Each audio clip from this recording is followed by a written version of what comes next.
میرا پیارے باپا جان سے یہ سوال ہے کہ میں نے کچھ محفلوں پر ایسا منظر بھی دیکھا ہے کہ جب بیان ختم ہوتا ہے اور لنگر کی باری آتی ہے تو کچھ لوگ اسی مقصد کے لیے مسجد میں آتے ہیں، یعنی لنگر کھانے کے لیے مسجد میں آ جاتے ہیں۔ تو پیارے باپا جان، ان لوگوں کے حوالے سے رہنمائی فرما دیجئے کہ ان کا ایسا کرنا کیسا، اور جو یہ لنگر کھاتے ہیں یعنی بیان تو یہ نہیں سنتے لیکن لنگر کے وقت ہی یہ مسجد میں آتے ہیں، تو کیا ان کو یہ لنگر کھانے کا ثواب بھی ملے گا، اور کیا ایسے لوگوں کو لنگر دینا چاہیے؟ اس حوالے سے رہنمائی فرما دیجئے، جزاک اللہ خیرہ۔ بڑا انوکھا سوال ہے۔ عام طور پر محفلوں میں مختلف مقامات پر لنگر کی ترکیب جو رکھی جاتی ہے، اللہ بہتر جانے کس کی کیا نیت ہوتی ہے۔ یہ بھی سمجھ میں آتا ہے کہ لنگر رکھو تو اس کی کشش سے لوگ آئیں گے، کہیں عمرے کا ٹکٹ رکھا جاتا ہے، کہیں لنگر کو ہائی لائٹ بھی کیا جاتا ہے، اشتہارات پہ لکھا ہوتا ہے باقاعدہ کہ لنگر تقسیم ہوگا، کثیر مقدار میں لنگر ہے۔ تو یہ مطلب اٹریکشن کے لیے کسی بہانے آئے۔ میں اپنے بچپن کو غور کر رہا تھا جب یہ چھوٹا تھا، جب اب مولانا کیا فرماتے یہ تو پلے نہیں پڑتا تھا۔ نان خطائی ملتی تھی، بوندیاں ملتی تھی، جلیبی ملتی تھی، بسکٹ ملتا تھا، یہ سمجھ پڑتی تھی کہ یہ ہے۔ بچے ہوتے تھے، یا اگر وعد ہو بھی رہا تو پلے تو خاک پڑتا، کچھ بھی پلے نہیں پڑتا تھا۔ تو ہم میرے باہر لائن لگتی تھی، وہی اب لنگر میں کوئی بریانی ہی شرط نہیں ہے، کسی تو لان بٹتے، ہم لان بولتے تھے میمن زبان میں، لان میمنی میں،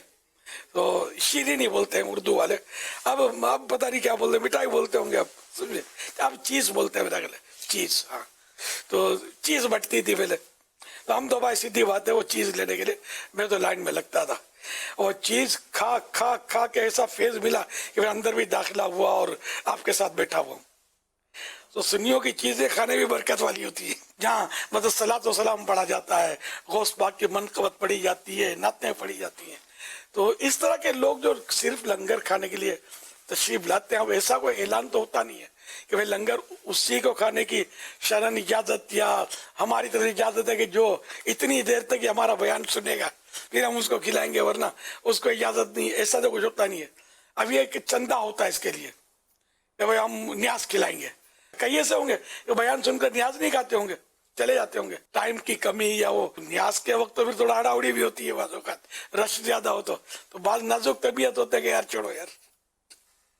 چلتے ہیں، تو یوں بھی ہوتا ہے۔ اگر بعض ایسے ہوتے ہوں گے کہ وہ صرف واقعی کھانے کے لیے آتے ہوں گے۔ صحیح مسلم شریف کی ایک طویل حدیث مبارک ہے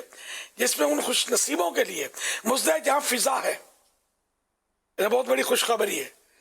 کہ جو ذکر اللہ کے لیے حلقہ بناتے ہیں اور مجتمع ہو کر، جمع ہو کر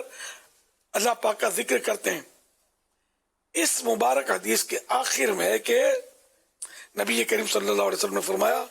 بس فرشتے بارگاہ الوہیت ان اللہ پاک کے دربار میں عرض کرتے ہیں، اے رب، ان میں فلاں بندہ بڑا گناہ گار تھا، وہ تو ان یعنی ذکر کرنے والوں پر گزرتے ہوئے ان کے ساتھ بیٹھ گیا۔ مدنی سرکار صلی اللہ علیہ وسلم نے فرمایا، اللہ تعالیٰ فرماتا ہے میں نے اس سے بھی بخش دیا، وَلَهُ غَفَرْتُ هُمُ الْقَوْمُ لَا يَشْقَى بِهِمْ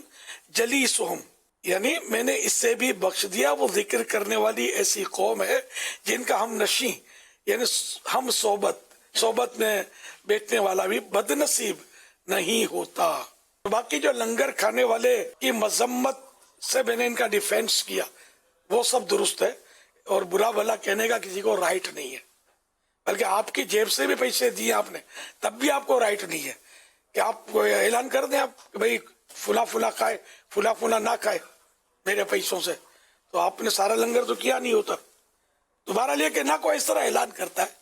تو اس لیے وہ جو لنگر کھانے کے لیے آخری ٹائم میں آتا ہے اس کو بھی بری نظر سے نہ دیکھیں، بلکہ دعا کریں گے جلدی آئے بیچارہ، یا اگر آپ کی دوستی ہے تو امر بالمعروف، نیکی کی دعوت دے اس کو کہ تھوڑا اور جلدی آ جاتے ہیں۔ لنگر تو کہیں نہیں جاتا، بالکل تبرک ہے، کھانا چاہیے، سعادت ہے، حوصلہ افزائی کریں، اس کو مارا ماری نہیں کریں، بولا بولی نہیں کریں۔ صلو علی الحبیب صلی اللہ علیہ وسلم۔